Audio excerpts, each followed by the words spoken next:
morning of March 14, 1882, arrived wrapped in a dense fog that seemed to swallow the streets of New York. The cold crept through the cracks of the Children's Aid Society building on East 22nd Street, where 47 children awaited an uncertain destiny. Among them was Eleanor Mitchell, a 9-year-old girl with auburn hair and eyes the color of wet earth, who clutched a small rag doll against her chest, as if it were her only anchor to a world that had already crumbled around her. Eleanor did not cry. She had stopped crying 3 months earlier on the night her mother succumbed to tuberculosis in a cramped tenement room on Mulberry Street. The coughing had lasted for weeks, each spasm tearing away another piece of her mother's fragile existence until there was nothing left but silence. Her father had disappeared 2 years before that, swallowed by the promises of work in the coal mines of Pennsylvania, never to return. At 9 years old, Eleanor had already learned that the world did not wait for children to be ready for its cruelties. The room where the children gathered smelled of damp wool and anxiety. Wooden benches lined the walls, and a single cast-iron stove struggled to warm the cavernous space. The windows, tall and arched, were covered with frost that caught the weak morning light and scattered it into pale fragments across the floor.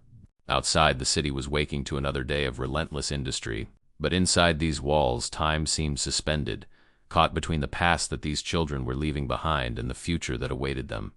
Somewhere in the vast expanse of the American West, Charles Loring Brace stood near the doorway, watching the children with eyes that carried the weight of years spent witnessing the darkest corners of urban poverty. He had founded the Children's Aid Society in 1853, driven by a conviction that the streets of New York were no place for children to grow. The slums teemed with thousands of homeless youth, many of them orphans, others abandoned by parents, crushed under the weight of immigration and destitution. They slept in doorways and alleyways, sold newspapers and matches, begged for scraps, and fell prey to the criminal enterprises that thrived in the shadows of the rapidly growing city. Brace believed in a simple solution: remove these children from the corruption of the city and place them in the wholesome environment of rural America, where Christian families would provide them with homes, education, and moral guidance. It was an experiment born of equal parts compassion and ideology, and on this cold March morning, another group of children was about to become part of it. The matron, a stern woman named Mrs. Harriet Comstock, moved through the room distributing small cardboard tags attached to strings. Each tag bore a number and a destination. Eleanor received tag number 23. Her destination was listed as Dowagiac, Michigan, a place she could not pronounce and could not imagine. Beside Eleanor sat Thomas Brennan, a boy of 11 with a shock of red hair and a constellation of freckles across his nose. Thomas had been on the street since the age of 7, after his father was killed in a factory accident and his mother remarried a man who had no use for another man's child. He had survived by his wits, running errands for shopkeepers, sweeping floors, and occasionally stealing when necessity demanded it. The Children's Aid Society had found him sleeping in a coal cellar the previous winter, half frozen and burning with fever. Thomas did not trust adults. He had learned that their promises were as reliable as spring ice, beautiful to look at but treacherous to stand upon.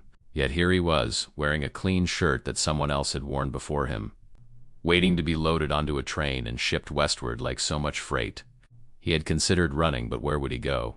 The streets of New York offered only a slow death, and at least this train offered the possibility of something different.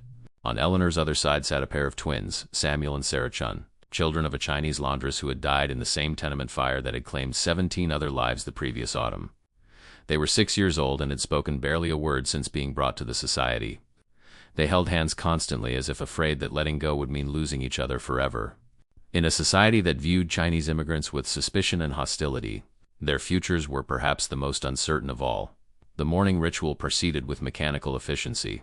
The children were lined up, inspected, and documented. Each received a small bundle containing a change of clothes, a Bible, and a stamped letter of reference from the society. They were reminded of the rules. They were to be polite, obedient, and grateful. They were not to complain. They were to remember that they were being given an opportunity that thousands of other children would never receive. Eleanor listened to these instructions with the detached attention of someone observing events from a great distance. She understood that she was supposed to feel grateful, but gratitude seemed like a luxury she could not afford. What she felt instead was a hollow numbness, as if her heart had been packed in ice to preserve it for some future time when feeling might be safe again. At precisely 8 o'clock, the children were led out of the building and through the streets toward Grand Central Depot. The city swirled. Around them, in its usual chaos of carriages and pedestrians, street vendors and newsboys, the clatter of hooves on cobblestones and the distant whistle of steamships in the harbor, Eleanor looked at the buildings she was leaving behind, the tenements and factories that had formed the boundaries of her world, and felt nothing. These streets had taken everything from her. She would not miss them. The depot itself was a cathedral of iron and glass, its vast interior filled with smoke and noise and the constant movement of travelers. The Orphan train was waiting on track 7. A string of passenger cars that had seen better days, their paint faded and their windows clouded with years of grime. A hand-painted sign on the side of the first car read, "Children's Aid Society Special, placing out." The children boarded in single file, each finding a seat on the hard wooden benches that lined the car. Eleanor took a spot by the window, pressing her forehead against the cold glass and watching as the platform slowly receded. Thomas sat across from her, his arms crossed and his expression guarded. The Chun twins sat together in a corner, their small bodies huddled close, their dark eyes watching everything with silent wariness. The train lurched into motion, and with that simple mechanical action, the children were launched into the unknown. Behind them, the towers of Manhattan grew smaller, then disappeared entirely, swallowed by the industrial sprawl of New Jersey. Ahead lay a journey of more than 1,000 miles through landscapes none of them had ever seen, toward destinations none of them could imagine. Mrs. Comstock walked the aisle, checking on her charges and offering words of encouragement that fell on ears too young to be comforted by platitudes. She carried a ledger in which she recorded observations about each child, their health, their temperament, their perceived suitability for placement. Eleanor was noted as quiet, perhaps melancholic, but intelligent and well-mannered. Thomas was described as spirited, possibly defiant, will require firm handling. The Chun twins were simply marked as Oriental. Placement may prove difficult. The hours passed in a blur of changing scenery. The industrial wastelands gave way to farmland, then to forests, then to more farmland. Small towns appeared and disappeared, their names flickering past on station signs that meant nothing to children who had never traveled beyond a few city blocks. At each stop, the train took on coal and water, and occasionally a new adult would board to inspect the children, as if they were livestock being appraised at a market. Eleanor watched all of this with a growing sense of unreality. She had read about the countryside in books borrowed from the public library, but nothing had prepared her for the sheer vastness of it. The fields stretched to every horizon, broken only by occasional farmhouses and the silver threads of rivers. The sky seemed impossibly wide, a dome of blue that made her feel simultaneously free and utterly exposed. In the city, the buildings had created walls that defined space and provided a sense of containment. Here there were no walls. The world simply went on forever. As evening fell, the children were given a simple supper of bread, cheese, and apples. They ate in silence, too exhausted and overwhelmed for conversation. Then, one by one, they drifted into uneasy sleep, their bodies swaying with the rhythm of the train, their dreams filled with fragments of the lives they had left behind, and fears of the lives that awaited them. Eleanor did not sleep. She sat by her window, watching the darkness roll past, punctuated by the occasional glow of a farmhouse lamp or the distant flicker of a town's gaslights. She thought about her mother, about the stories she used to tell of Ireland, a green island across the sea that Eleanor had never seen and would never see. She thought about her father, about the way he used to lift her onto his shoulders and carry her through the streets as if she were a princess, surveying her kingdom. She thought about the rag doll in her arms, sewn by her mother's hands from scraps of fabric and stuffed with cotton from a torn pillow. The last physical connection to a world that no longer existed. Somewhere in the darkness of Ohio, Eleanor made a decision. She would survive this. Whatever awaited her at the end of this journey, whatever family claimed her or rejected her, whatever work she was given or hardships she was forced to endure, she would survive. She had already lost everything. There was nothing left to fear. The train rolled on through the night, carrying its cargo of lost children deeper into the heart of America. And in the morning, when the sun rose over the flat expanse of Indiana, they would begin the process that would determine the rest of their lives, the placing out. Check if you are already subscribed to this channel. These are stories that history tried to erase, voices that were silenced for over a century. If you want to witness the truth that textbooks never told you, subscribe now and become part of this journey into the forgotten corners of our past. The town of Dowagiac, Michigan, lay nestled among rolling hills and fertile farmland. a community of just over 2,000 souls who made their living from the earth and the small industries that served agricultural needs. On the morning of March 17, 1882, the population temporarily swelled as farmers, shopkeepers, and curious townspeople gathered at the Methodist Church on Main Street to witness an event that had become increasingly common in rural America, the arrival of an orphan train. The church was a modest structure of white clapped with a steeple that pointed toward heaven, like a finger directing attention to higher matters. Inside, rows of oak pews had been arranged to face a small stage that normally hosted the choir during Sunday services. On this day, however, the stage had been transformed into a display area, and the children who would soon stand upon it were not performers but commodities, their value measured in their potential for labor and their apparent docility. Eleanor stood with the other children in a small room behind the main sanctuary, waiting to be called forward. The journey from New York had taken 3 days, with stops in several towns where children had been selected and taken away by strangers, who promised to provide them with homes. At each stop, Eleanor had watched as boys and girls she had begun to know were led off the train and into the unknown. Some went willingly, hopeful that their new lives would be better than their old ones. Others went reluctantly, their eyes filled with the same fear that Eleanor worked so hard to suppress. Now there were only 23 children left, and Dowagiac was their final destination. Those who were not selected here would be returned to New York, to the orphanages and asylums that warehoused unwanted children until they were old enough to be turned out onto the streets. Eleanor understood this. She understood that her future depended on making a good impression, on appearing healthy and capable and grateful. Mrs. F. Comstock moved through the group, straightening collars and smoothing hair, offering last-minute instructions in a voice that was equal parts encouragement and warning. Stand straight. Speak clearly when spoken to. Show your teeth if asked. Do not cry. Do not argue. Remember that these people are doing you a kindness by considering you for their homes.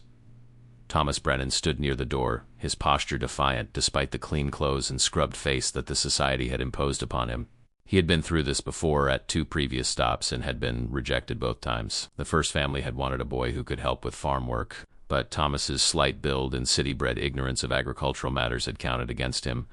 The second family had simply looked at him, seen something in his eyes that they did not like, and moved on to examine other children. Thomas did not care.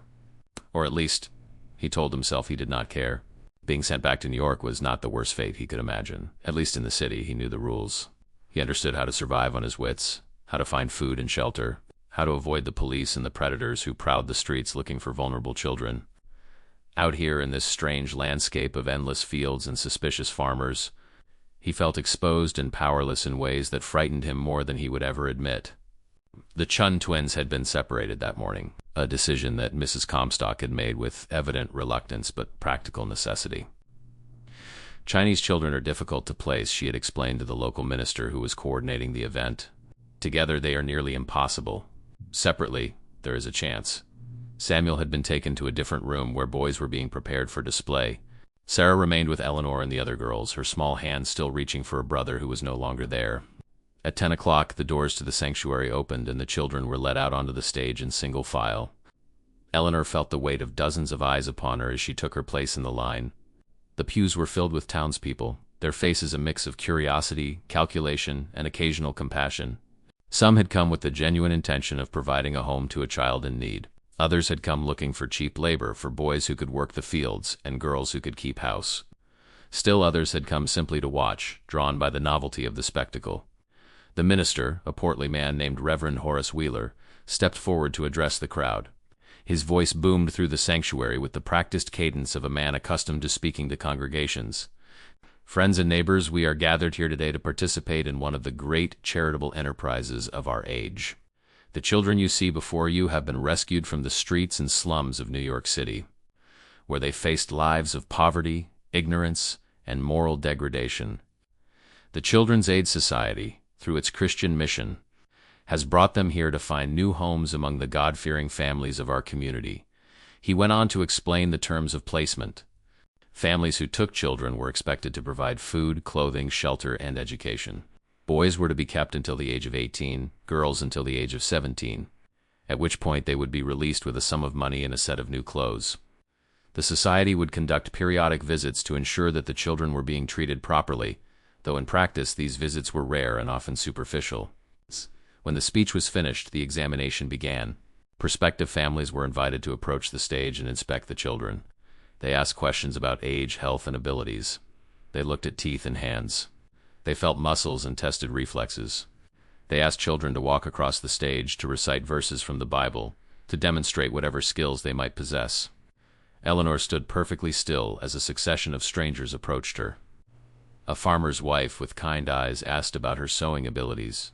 Eleanor replied that her mother had taught her to mend clothes and that she could darn socks and hem dresses. The woman nodded approvingly but moved on, apparently seeking a child who could perform heavier work. A merchant and his wife examined her hands and declared them too soft for labor. A widower with 3 young children asked if she knew how to cook, and when Eleanor admitted that her experience was limited, he too moved on. The minutes stretched into hours. Children were selected and led away. Samuel Chun was taken by a farmer who needed help in his vegetting to his request for translation garden. A man whose expression suggested that he viewed the boy as a temporary solution to a labor shortage, rather than a child in need of love. Sarah screamed when she saw her brother leave, a sound that cut through the polite murmur of the crowd like a knife. Mrs. Comstock quickly removed her from the stage, and Eleanor did not see her again. Thomas watched all of this from his position at the end of the boys' line, his jaw set in an expression of determined indifference. Several farmers had examined him, testing his grip and asking about his experience with animals. Thomas had none, of course, and his honest answers had resulted in rejection after rejection. He told himself he did not care, that returning to New York was preferable to being enslaved by some ignorant farmer who would work him to death in the fields. But with each rejection, something inside him grew smaller and harder, a kernel of pain that he buried beneath layers of anger and contempt. The afternoon light was beginning to fade when a couple approached Eleanor. The man was tall and lean, with a weathered face that spoke of years spent working outdoors. His name was James Crawford, and he owned a modest farm a few miles outside of town. His wife, Martha, was a small woman with gentle eyes and hands that bore the calluses of hard work. They had been married for 15 years and had no children of their own, a sorrow that was evident in the way they looked at the remaining children on the stage. Martha Crawford spoke to Eleanor with a warmth that was different from the calculating assessments she had endured all day. She asked about her parents, about her life in New York, about her hopes for the future. Eleanor answered honestly, describing her mother's illness and death, her father's disappearance, the months she had spent in the orphanage before being selected for the train. She did not embellish or seek sympathy. She simply told her story as it was. When she finished, Martha Crawford turned to her husband with tears in her eyes. "James," she said quietly, "this is the one." The paperwork was completed within the hour. Eleanor Mitchell was officially placed with the Crawford family of Dowagiac, Michigan. As she climbed into their wagon for the ride to her new home, she looked back at the church where the other children still waited to learn their fates. Thomas was still there, standing alone, his face a mask that revealed nothing of the turmoil beneath. The wagon rolled through the streets of Dowagiac and out into the countryside. The March air was cold, but carried a hint of the spring to come. Fields that would soon be planted with corn and wheat stretched out on either side of the road, their soil dark and rich. In the distance, a farmhouse appeared, its windows glowing with lamplight against the gathering dusk. "That is your home now," Martha Crawford said, reaching over to take Eleanor's hand. "I know it is not much, but we will do our best to make you happy here." Eleanor looked at the house, at the barn beside it, at the fields that surrounded it. She thought about the tenement room where her mother had died, the crowded streets where she had spent her childhood, the orphanage where she had learned to expect nothing from anyone. This place was so different from anything she had ever known that it seemed almost imaginary, a scene from one of the fairy tales her mother used to tell. "Thank you," she said, and for the first time in months, she allowed herself to feel something like hope. But even as the wagon carried her toward her new life, Eleanor could not shake the thought of the children she had left behind. Thomas, with his defiant eyes and his refusal to let anyone see his pain. Sarah, separated from her brother and lost in a world that had no place for her. The others scattered across the farms and towns of the Midwest, their fates unknown and unknowable. They were all part of the same story, a story that was still being written in the lives of thousands of children who had been uprooted from one world and planted in another. The orphan trains would continue to run for another 47 years, carrying an estimated 200,000 children. From the cities of the East to the farms and towns of the West, some would find loving families and opportunities that they could never have imagined. Others would find only hardship, exploitation, and abuse. And some would simply vanish, their names lost to history, their stories never told. Eleanor Mitchell would become one of the lucky ones. But on this night, as she entered her new home for the first time, she did not know that. She knew only that she was 9 years old, that she was very tired, and that somewhere in Michigan, a small room with a warm bed was waiting for her. Spring arrived in Dowagiac with a gradual softening of the frozen earth and a tentative greening of the fields that surrounded the Crawford farm. Eleanor watched the transformation with wonder, having never witnessed the countryside's slow awakening from winter's grip. In the city, the change of seasons was marked by the quality of the garbage in the gutters and the thickness of the coal smoke that hung over the tenements. Here it was marked by birdsong at dawn, by the emergence of wildflowers along the fence rows, by the lengthening days that stretched towards summer. The first months on the farm were a period of adjustment and revelation. Eleanor learned to milk cows and gather eggs, to churn butter and preserve vegetables, to navigate the rhythms of agricultural life that were as foreign to her as the Martian landscapes she had read about in Jules Verne novels. Martha Crawford proved to be a patient teacher, guiding her through each task with gentle instruction and never raising her voice in anger. Even when Eleanor's city-bred ignorance resulted in broken eggs or spilled milk, James Crawford was a quieter presence, a man who expressed affection through actions rather than words. He built Eleanor a small bookshelf for her room, carrying the lumber from town on his wagon and spending 3 evenings carefully shaping and sanding each piece.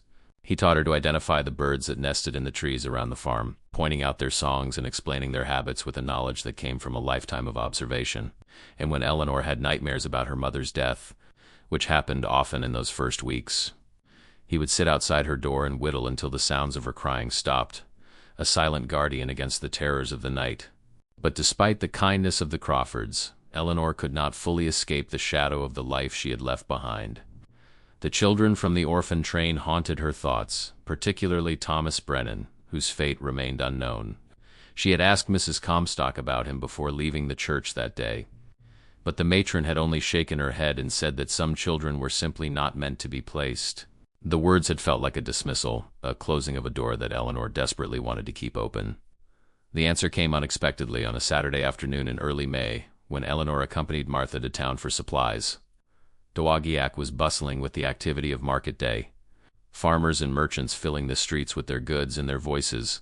Eleanor was examining a display of ribbons in the general store window when she saw him, Thomas Brennan, thinner than she remembered, dressed in clothes that were too large for his frame, loading sacks of grain onto a wagon under the watchful eye of a heavy-set man with a red face and suspicious eyes. Eleanor's heart leaped. She turned to Martha, who was haggling with the shopkeeper over the price of sugar, and asked if she might step outside for a moment. Martha nodded distractedly, her attention focused on the negotiation, and Eleanor slipped through the door and across the street. Thomas saw her approaching and froze, his expression shifting from surprise to wariness to something that might have been hope before settling back into the guarded blankness that Eleanor remembered from the train. She stopped a few feet away, suddenly uncertain of what to say. "Hello, Thomas." "Eleanor?" He said her name flatly, as if testing whether it still held any meaning. "I thought you left on the first day." "I did. The Crawfords took me. They have a farm outside of town." She paused, studying his face for clues to his situation. "What happened to you?" Thomas glanced over his shoulder at the red-faced man, who was engaged in conversation with another farmer and not paying attention to them. "Fitch took me. Said he needed help on his farm. Couldn't find anyone else willing to work for what he pays." The bitterness in his voice was unmistakable. Eleanor felt a chill that had nothing to do with the spring breeze. Is he good to you?" Thomas laughed, a sound without humor. "He feeds me, mostly, and he only hits me when I don't work fast enough, which is most of the time, according to him." He held up his hands, showing her the calluses and scars that covered his palms. "I've learned a lot about farming in the last 2 months. Mainly I've learned that I hate it." Eleanor wanted to say something comforting, but no words seemed adequate. The gulf between their situations was too vast. She had found kindness. He had found cruelty. She slept in a warm bed. He probably slept in a barn. She was being raised as a daughter. He was being used as a slave. "I'm sorry," she said finally, knowing how inadequate it was. Thomas shrugged. "Not your fault. Just the way things are." He glanced at the red-faced man again. "I should get back to work before Fitch notices I'm talking to you. He doesn't like me talking to anyone. Says it makes me slow." "Thomas, wait." Eleanor reached out and touched his arm, a gesture that made him flinch before he controlled himself. "Is there anything I can do?" Anyone I can tell? Tell them what? That a farmer treats his orphan like a farmhand? That's what we're here for, Eleanor. That's why they brought us on those trains. Not because they wanted children, because they wanted workers who wouldn't complain and couldn't leave. The words hit Eleanor like a physical blow. She thought of the Crawfords, of their kindness and patience, and wondered if she had simply been lucky, or if there was something more to their adoption of her. Did they love her, or did they just need someone to help with the endless work of the farm? And did it matter as long as she was fed and clothed and treated with dignity? "I'll find a way to help you," she said, not knowing if it was a promise she could keep. "I don't know how yet, but I will." Thomas looked at her for a long moment, his eyes searching her face for something he apparently did not find. Then he shook his head. "Don't. You've got a good situation. Don't ruin it for yourself by getting involved in mine." He turned away, then stopped and looked back. "It was good to see you, Eleanor, really. You're the only person from that train who bothered to remember I existed." Before Eleanor could respond, the red-faced man-Fitch called out harshly for Thomas to stop dawdling and get back to work. Thomas obeyed immediately, his shoulders hunched in the posture of someone accustomed to receiving blows. Eleanor watched him go, her heart aching with a helplessness she had not felt since the night her mother died. That evening at the dinner table, Eleanor asked the Crawfords about the other children from the orphan train. Martha and James exchanged a look that suggested they had been expecting this conversation. "Some were placed with good families," Martha said carefully. "Others, well, not everyone who takes an orphan does so for the right reasons. I saw a boy today," Eleanor said. "His name's Thomas. He was on the train with me. The man who took him, Fitch, he hits him. Thomas showed me his hands." James Crawford set down his fork, his expression darkening. "Silas Fitch is a hard man. Everyone in town knows it. But the society placed the boy with him, and unless there's proof of serious abuse, there's nothing anyone can do." "Nothing?" Eleanor's voice rose with indignation. "It's hurting Thomas. Isn't that enough? The law sees those children as workers, not family members," Martha explained gently. "The agreement between the society and the families who take them gives those families considerable authority. As long as the children are fed and clothed and not being beaten to death, the authorities rarely intervene." Eleanor pushed her plate away, her appetite gone. "That's not right." "No," James agreed. "It's not. But the world is full of things that aren't right, and sometimes all we can do is take care of the people in front of us." He reached across the table and took her hand. "We can't save everyone, Eleanor, but we can make sure that you are safe and loved. And maybe in time there will be something we can do for your friend, but not tonight. Tonight you eat your dinner, and trust that we're on your side." Eleanor nodded, but the food tasted like ashes in her mouth. She thought of Thomas, probably eating scraps in some cold barn, and felt the weight of her own good fortune pressing down on her like a physical burden. She had been saved. He had not. And the knowledge of that disparity would haunt her for years to come. If you're watching this and feeling the weight of these children's stories in your heart, leave a comment saying, "Their voices will not be forgotten." Let's show the world that these lost children still matter, even after all these years. The weeks that followed brought a deepening of Eleanor's connection to the Crawford farm and, simultaneously, a growing awareness of the darker aspects of the placing out system. She learned, through conversations with neighbors and occasional trips to town, that Thomas was not the only orphan train child in the area who was suffering. A girl named Mary, placed with a family on the other side of Dowagiac, had been worked so hard that she had collapsed in the fields and had to be taken in by a charitable neighbor. A boy named Peter had run away 3 times before finally disappearing for good, his fate unknown. These stories accumulated in Eleanor's mind like evidence in a trial, each one adding weight to the conclusion that the system meant to save children was instead, in many cases, destroying them. The Children's Aid Society, with its headquarters in distant New York, had no way of knowing what was happening to the children it placed. The periodic visits it promised were infrequent and often announced in advance, giving abusive families time to clean up their charges and coach them on what to say. And even when abuses were discovered, the society had little power to remove children from placements or pursue legal action against their abusers. Eleanor began keeping a journal, recording everything she learned about the orphan train children in the area. She noted names and addresses, descriptions of conditions, and any evidence of mistreatment. She did not know what she would do with this information, but the act of documentation felt important, as if by writing things down she was somehow preserving truths that might otherwise be lost. The summer passed in a haze of work and learning. Eleanor grew stronger from the physical labor of farm life, her pale city skin darkening under the Michigan sun. She learned to ride the Crawfords' old mare, to drive the wagon, to recognize the signs of weather and the color of the sky and the behavior of the animals. And slowly, gradually, she began to feel that this place might actually become her home, that the Crawfords might actually become her family. But Thomas was never far from her thoughts. She saw him in town occasionally, always working, always watched by the suspicious eyes of Silas Fitch. They exchanged glances when they could, brief moments of connection that had to serve in place of the conversations they could not have. Eleanor noticed that he grew thinner as the months passed, his cheeks more hollow, his movements more mechanical. Whatever spirit he had possessed on the orphan train was being ground down by the endless labor and the casual cruelty of his situation. One night in August, Eleanor made a decision. She waited until the Crawfords were asleep, then slipped out of the house and made her way across the fields to the Fitch farm. A journey of nearly 3 miles that took her through darkness illuminated only by starlight. She found Thomas in the barn, sleeping on a pile of straw with a thin blanket pulled over him.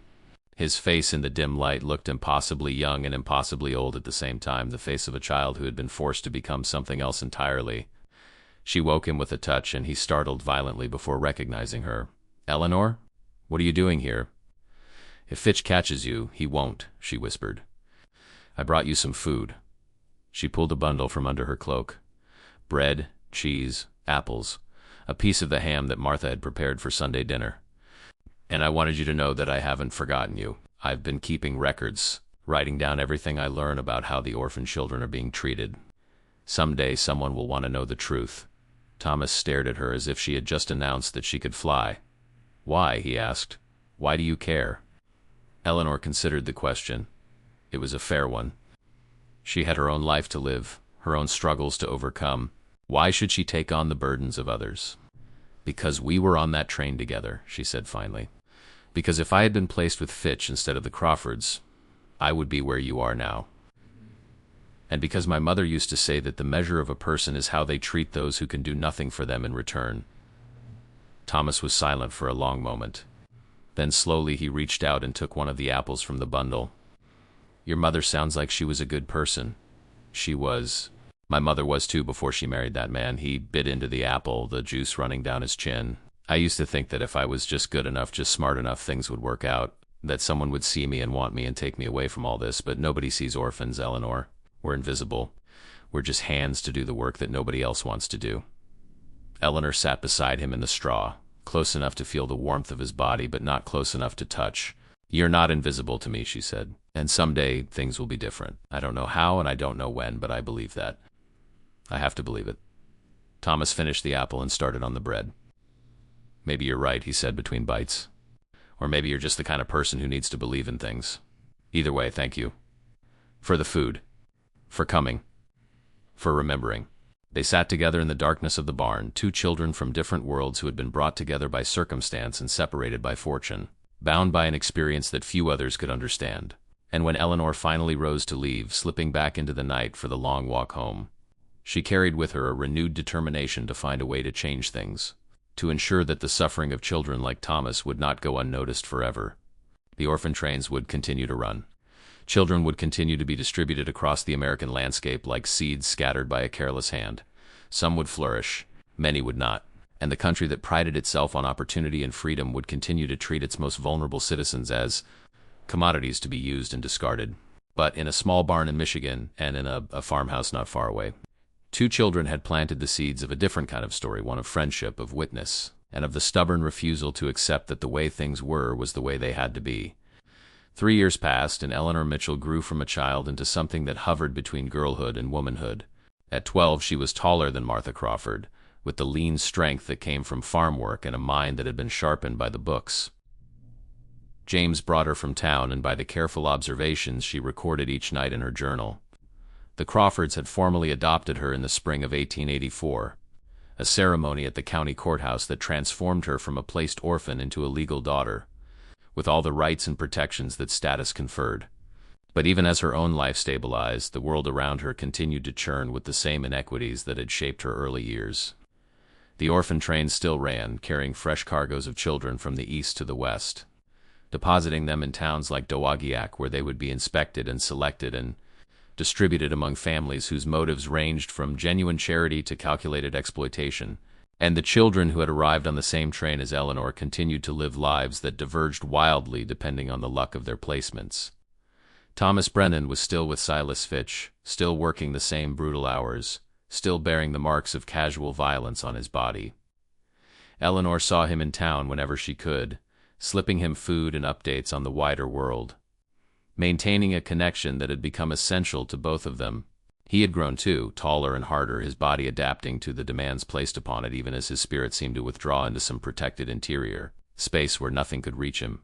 Sarah Chun had been returned to New York after her placement failed.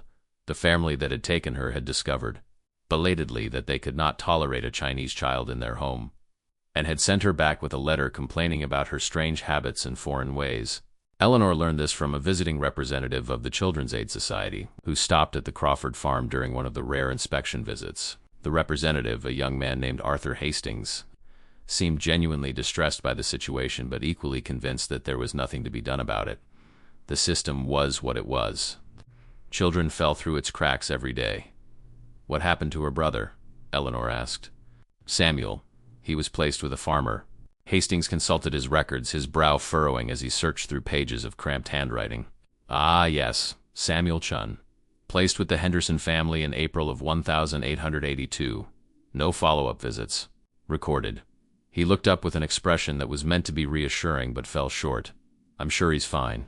The Hendersons have an excellent reputation, but Eleanor was not reassured. She knew how much could be hidden behind excellent reputations, how easily cruelty could be concealed beneath a veneer of respectability. That night she added Samuel Chun's name to her journal, along with the Hendersons' address and a note to investigate further. The investigation proved more difficult than Eleanor had anticipated. The Henderson farm was nearly 20 miles away, too far for her to reach on foot or by horseback without raising questions, and the Crawfords, though supportive of her education and her growing interest in social reform, were cautious about encouraging her to take direct action. You're still a child, James reminded her gently, and the world is not always kind to children who ask uncomfortable questions. But Eleanor had never been good at accepting the world as it was. She began writing letters to newspapers, to churches, to politicians, to anyone she thought might listen. She described the conditions she had witnessed, the stories she had heard, the gap between the society's promises and the reality of life for placed children. Most of her letters received no response. Some were answered with polite dismissals. A few prompted more troubling reactions. In the fall of 1884, a letter arrived at the Crawford farm addressed to Eleanor directly. It was from a woman named Helen Parrish, a journalist in Chicago who had been investigating the Orphan train program for several years. She had received one of Eleanor's letters through a circuitous route passed from editor to editor until it finally reached someone who recognized its significance. I am deeply interested in the observations you have shared, Parrish wrote. The conditions you describe are consistent with reports I have received from other sources, but few have been as detailed or as compelling. I would very much like to meet with you to discuss your findings further. The letter was a revelation. For the first time, Eleanor realized that she was not alone in her concerns, that there were adults who shared her outrage and were working to expose the flaws in a system that presented itself as benevolent, while too often producing suffering. She wrote back immediately, and a correspondence began that would continue for years. Helen Parrish visited Dowagiac that winter, traveling by train from Chicago on a journey that took her through the same landscape that Eleanor had crossed 3 years earlier.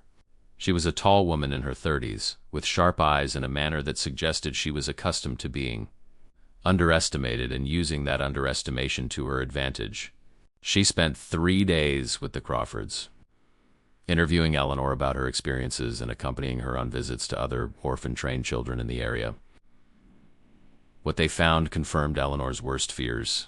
Of the 23 children who had arrived on her train, only a handful were in situations that could be called good. The rest were working long hours for families that treated them as laborers rather than children, denied access to education, and in several cases subjected to physical abuse. Thomas Brennan's situation, which Eleanor had thought to be among the worst, was actually closer to the norm.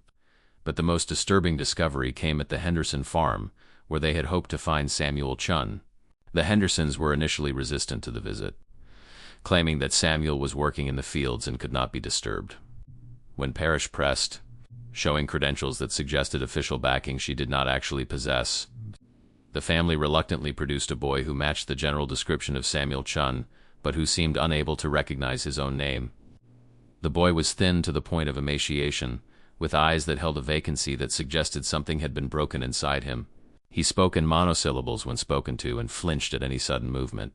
His hands, when Eleanor looked at them, bore the scars of countless cuts and burns, some fresh and some long-healed.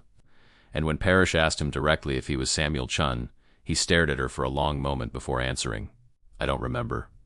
The visit ended badly. Mr. Henderson, realizing that his treatment of the boy was being scrutinized, became hostile and ordered them off his property. As they left, the boy, Samuel or whoever he was, stood in the doorway of the barn, watching them go with an expression that Eleanor would never forget. Not hope, not despair, but something between them, a recognition that help had come too late. On the train back to Chicago, Helen Parrish was uncharacteristically silent. When she finally spoke, her voice was heavy with the weight of what they had witnessed. "I have seen many terrible things in my work," she said, "but what has been done to these children? It is not just cruelty, it is erasure. They are being stripped of their identities, their histories, their very selves. And the worst part is that it is being done in the name of charity." Eleanor looked out the window at the winter landscape passing by, fields of snow that stretched to horizons broken only by the occasional farmhouse or stand of bare trees. Somewhere out there, Thomas was still working, still suffering, still waiting for a rescue that might never come. Somewhere out there, other children from other trains were enduring similar fates, invisible to a world that had convinced itself that shipping unwanted children westward was an act of benevolence. "What can we do?" she asked. Parrish reached into her bag and pulled out a sheaf of papers, notes from their interviews. Observations from their visits, names and addresses and details that together formed a portrait of systematic failure and abuse. "We write," she said. "We document. We bear witness. And we trust that eventually the truth will be too loud to ignore." It was not a satisfying answer. It offered no immediate relief to Thomas, no rescue for Samuel, no justice for the countless children whose lives had been broken by a system that valued economy over humanity. But it was something. It was a beginning. And so Eleanor Mitchell, at the age of 12, became a witness. She continued her correspondence with Helen Parrish, providing updates on conditions in Michigan and receiving reports from Parrish's investigations in other states. She expanded her journal into a comprehensive record of the orphan train children she could trace, documenting their placements, their conditions, and their fates. And she never stopped believing that someday the evidence she was gathering would matter, that the voices of the lost children would finally be heard. The shadows were lengthening across the American landscape, but in the darkness, small lights were beginning to flicker. The reckoning was still years away, but it was coming. And when it finally arrived, it would be built in part on the foundation that a young girl from the slums of New York, now becoming a woman on the farms of Michigan, had begun to construct. The winter of 1889 was the coldest in living memory, a season of relentless blizzards that buried the farms of Michigan under drifts that reached the eaves of barns, and made travel impossible for weeks at a time. Eleanor, now 16 and on the verge of completing her education at the local academy, spent the dark months reading by lamplight and writing letters that could not be sent until the roads cleared. James Crawford had taken ill in November, a cough that refused to heal and that left him increasingly weak as the weeks passed. By February, it was clear that James was dying. The doctor who managed to reach the farm during a break in the storms offered little hope. Consumption, he said, probably contracted from one of the cattle traders who passed through the area during the autumn markets. There was no treatment, only the slow decline that Eleanor remembered all too well from her mother's final days. She sat by his bedside during his last weeks, reading to him from the books he loved, holding his hand when the coughing fits became too severe for him to speak. Martha was a constant presence as well, her face drawn but composed, her hands busy with the nursing tasks that could not make him well but could at least make him comfortable. On the night before he died, James asked to speak with Eleanor alone. His voice was barely a whisper, his breath rattling in his chest, but his eyes were clear. "I have something to tell you," he said. "Something I should have told you years ago." Eleanor leaned closer, her heart quickening with a dread she could not explain. "When we took you from that church," James continued, "we knew we were getting more than just a farmhand. We saw something in you, a fire, a purpose, that we recognized. Martha and I, we lost a daughter before you came. She would have been about your age. We never told you because we did not want you to feel that you were a replacement for her. You are not. You are yourself. But I want you to know that we loved you from the first moment we saw you, and that love was never about what you could do for us. It was about who you are." Tears were streaming down Eleanor's face, but she did not try to wipe them away. "I love you too," she said, "both of you. You saved me. James smiled, a faint curving of his lips that was almost lost in the pallor of his face. No, you saved yourself. We just gave you a place to do it. He coughed, a long, rattling sound that shook his entire body. When it subsided, he gripped her hand with surprising strength. Promise me something. Anything. Finish what you started. The children, the records, the truth. Don't let them be forgotten. Promise me. Eleanor nodded, unable to speak through the tightness in her throat. James Crawford died the next morning, as the first gray light of dawn crept through the frosted windows.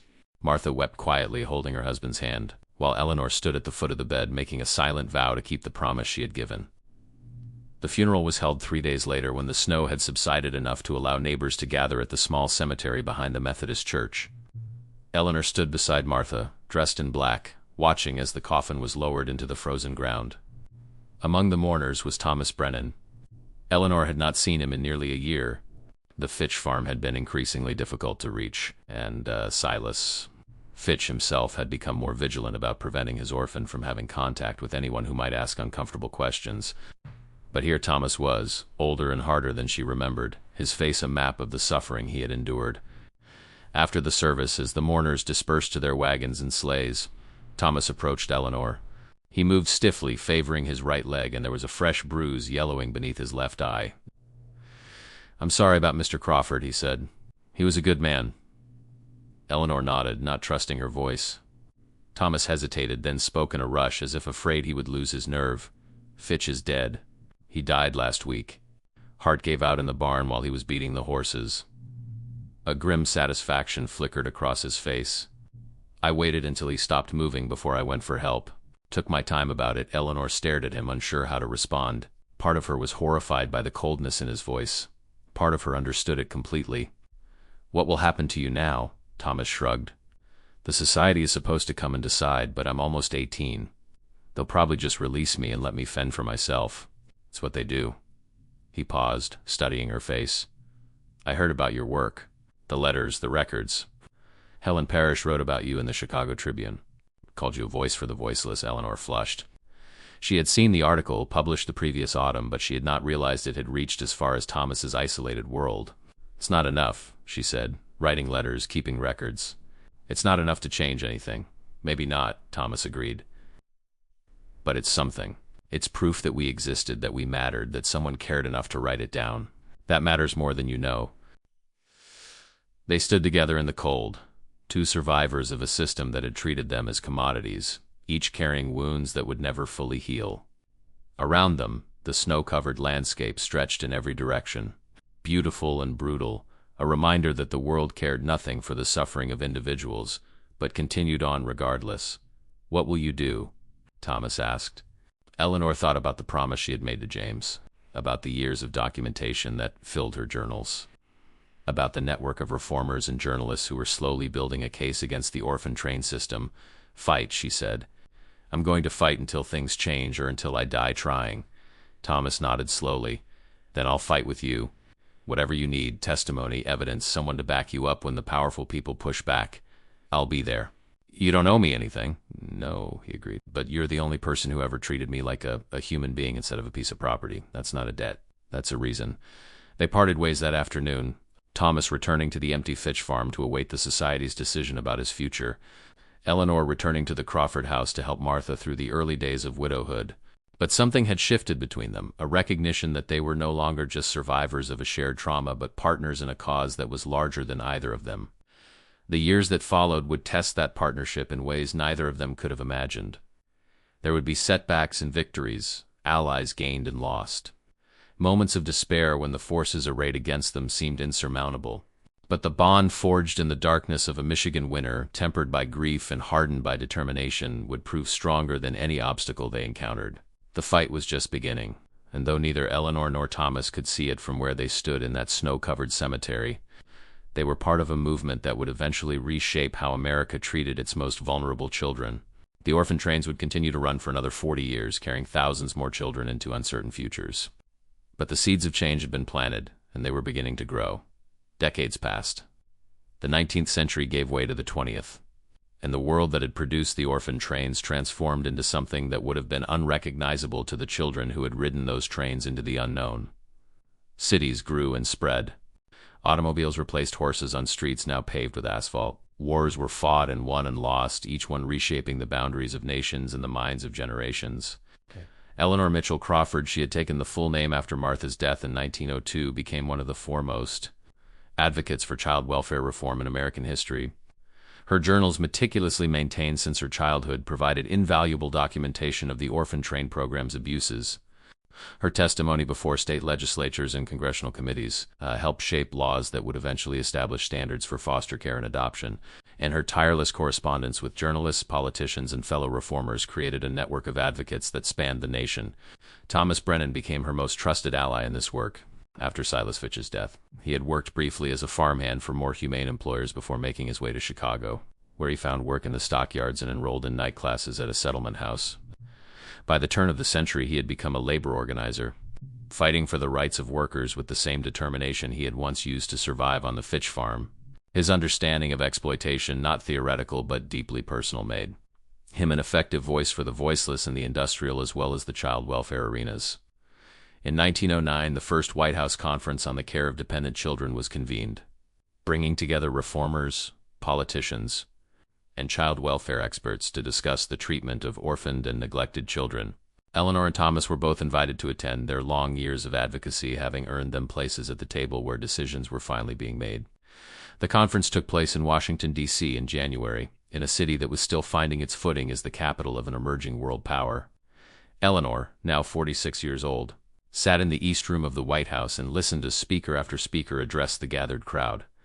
Many of them cited statistics she had helped compile, cases she had documented, arguments she had first articulated in letters written by lamplight on a Michigan farm. When it was her turn to speak, she stood before an audience that included President Theodore Roosevelt himself, a man whose own understanding of hardship had been shaped by personal tragedy and who had championed reforms that ranged from food safety to national parks. She looked out at the assembled faces, politicians and reformers, journalists and social workers, and felt the weight of all the years that had brought her to this moment.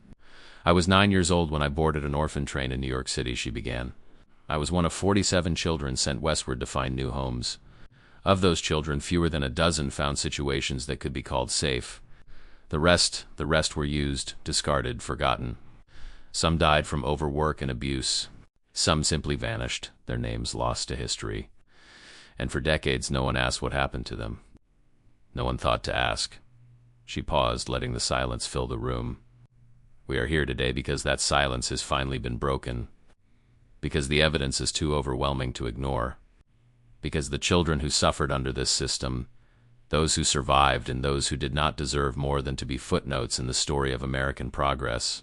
She spoke for 20 minutes, drawing on a lifetime of documentation and advocacy to build a case for comprehensive reform.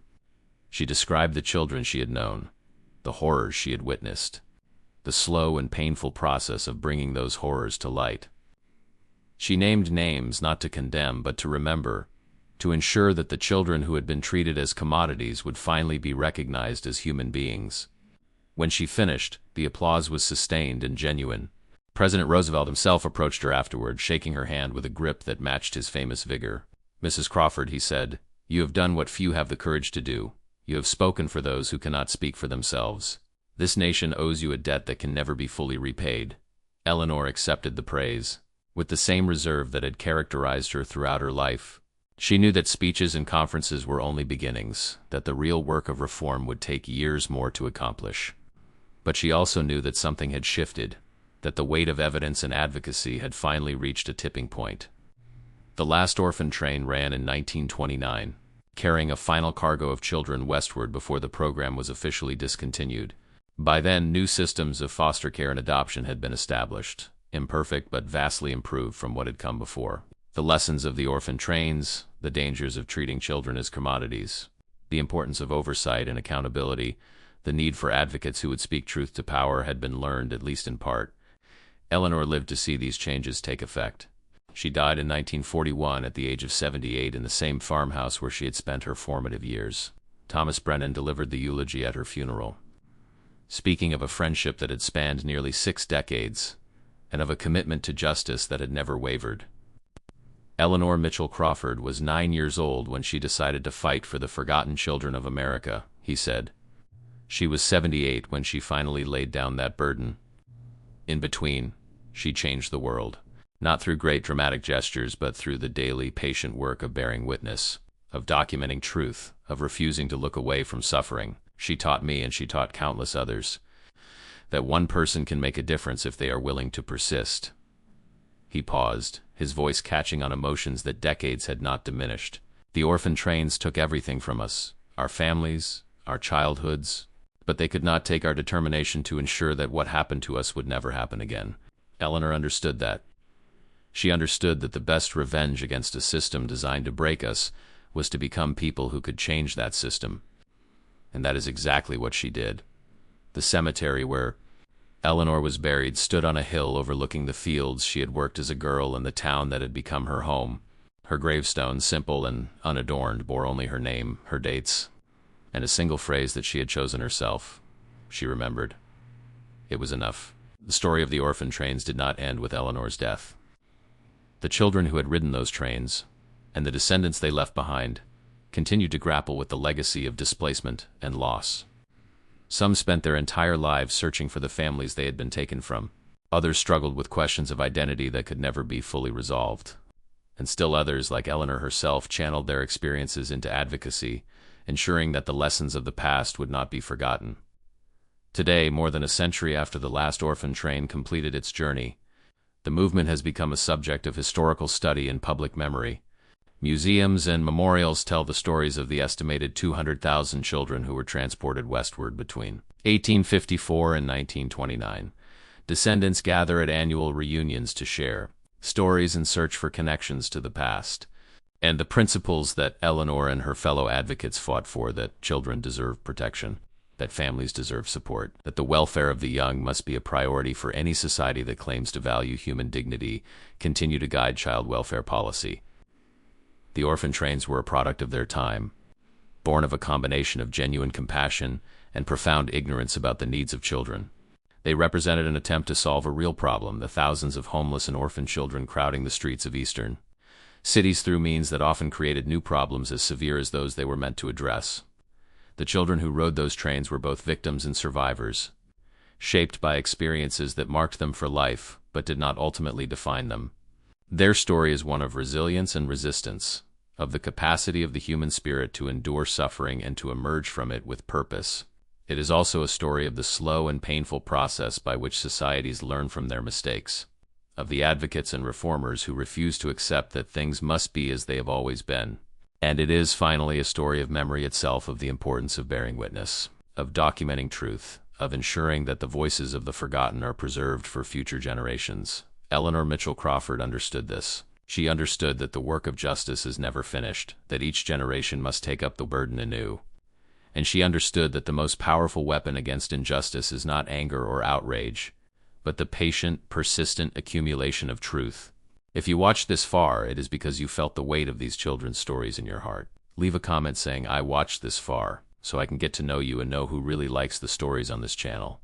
Your engagement tells me that these forgotten voices still matter, that the work of remembering is worth continuing. If this story moved you, please give it a like and share it with others who deserve to know the truth that history tried to bury. The children of the orphan train spent decades in silence. Let us be the generation that finally gives them a voice. And if you have not already done so, subscribe to this channel. There are more stories waiting to be told, more truths waiting to be uncovered, more voices waiting to be heard. Together we can ensure that the forgotten are remembered, that the silenced are given speech, and that the lessons of the past are not lost to the future. The orphan trains have stopped running, but the journey toward justice continues.